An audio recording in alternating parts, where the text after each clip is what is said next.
So today we're going to continue our book, which is Sri Brihad Bhagavatam, and we are in the fourth chapter. We are discussing about Narada has made Prahlada, thinking that he is the biggest devotee. But like Prahlada explained him like that, if even if he has got the biggest mercy from Krishna in the form of Nrsimha Avatar, but he couldn't serve him personally. But there is another devotee who was always with the God, Krishna, and served him for thousands of years. He is none other than our loved Hanuman. So by listening this, Narada is going to meet Hanuman. So let's start. He keeps himself alive by constantly hearing the glories of Lord Ram. Hanuman keeps himself alive by constantly hearing the glories of Lord Ram. Staying by the side of Lord's deity, he is present even today with the same splendor as always. My dear spiritual master, Hanuman's greatness is well known from My dear spiritual master, Hanuman's greatness is well known from scriptural statements like, the chief of the monkeys became perfect by acting as the Lord's servant. His servitude is proof of Lord's mercy. Although Hanuman obtained from the son of Dasaratha the boon of liberation without striving for it, he never wanted to accept liberation without the opportunity to serve. To that Hanuman I offer my obeisance. So Prahlada is saying this to Narada. You certainly know glories of his that I haven't mentioned.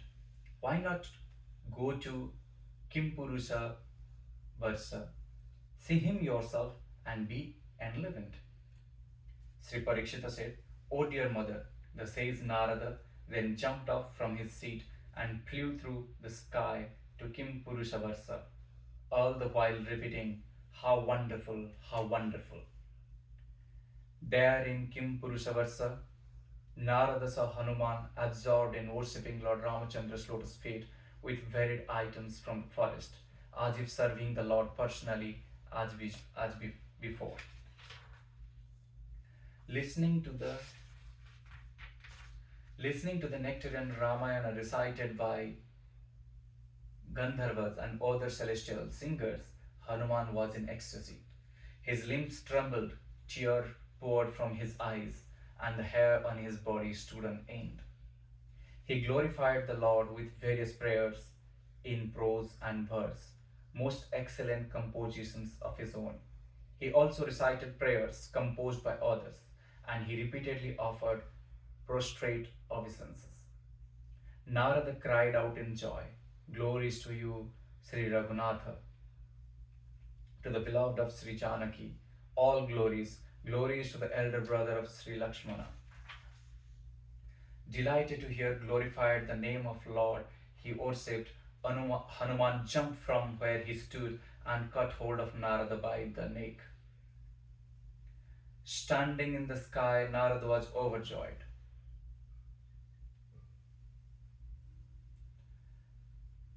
With his feet he danced, and with his hands he wiped away the Lord of loving tear from his eyes of the Lord of monkeys. Sharing Hanuman's unique mood of loving ecstasy, Narada spoke in a loud voice. Sri Narada said, "O blessed one, truly you are the dearest devotee of the Supreme Lord. Today, just by seeing you, I too have become dear to the Lord." Sri Parikshita said, "In the blink of an eye, Hanuman became sober and bowed down to show respect to the sage among the demigods.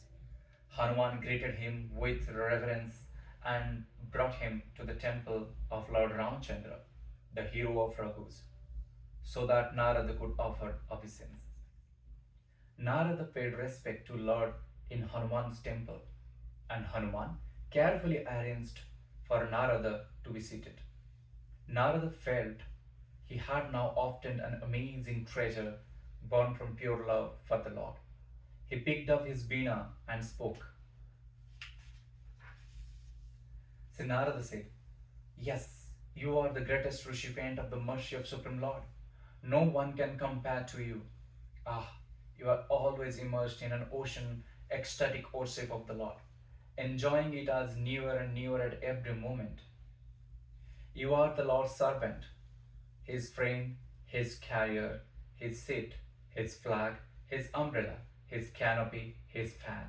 You are his bard, his advisor, his doctor, his general, his best helper, and expander of his infinite glories.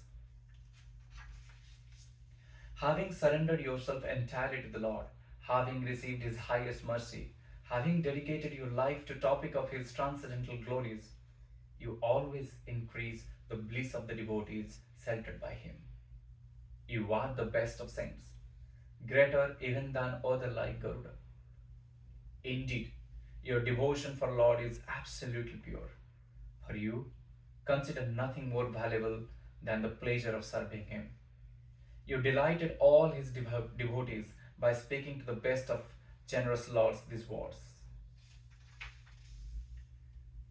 Even though liberation destroys the bondage of material existence, I have no desire for liberation, in which I would forget that you are the master and I am your servant. This is Hanuman saying in past.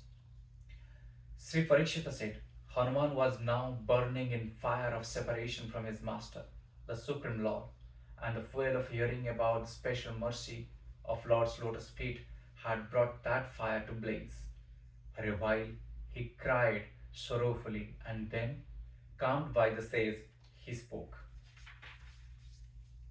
Sri Hanuman said, O best of sages, why are you doing this to such a wretch, devoid of awe, devoid of the lotus feet of Sri Ramachandra? Why do you make me cry by reminding me of how the Lord has neglected me?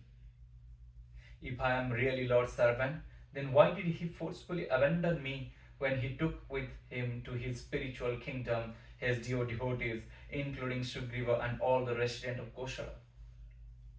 You are very kind to me because I have had the good fortune to engage in his service. You conclude that the Lord has given me his favor. But now he has descended to Mathurapuri, where he displays the summit of his opulences and powers. All the mercy he has shown me cannot equal even a speck of the mercy he has shown the saintly Pandavas, any more than a molecule of earth can equal Mount Sumeru. By sending poison and many other calamities, one after another, to trouble the Pandavas from their childhood, the Lord deliberately showed their determination, religion, fame, wisdom, devotion, and ecstatic love. He acted as their servant, advisor, messenger, charioteer, and court attendant. He kept watch for them at night, followed them on processions, and even offered them praise and obeisances. Out of his affectionate concern for them, what would the Lord not do? He was seen taking the combined role of their servant, companion, and dearmost friend, and they took the same role for him. Because the Lord resides constantly with the Pandavas, their capital seat has become like a capital city has become like a sacred forest where great sages perform austerities, and residing in that city awards one the same pious benefits as performing a austere act of penance. Sri Parikshita said, upon hearing these words, Sri Narada became uncontrollably eager to see the lotus feet of Krishna. He simply wanted to go to Dwarika and live there forever. He stood up, sat down, and stood up again. He danced enthusiastically, filled with inner joy, and made louder cries. Hanuman's heart has immersed in transcendental taste from speaking about Pandavas. With his ecstasy raised even higher by Narada dancing, he continued to speak about the topics. So we will read from the next verses in the next session.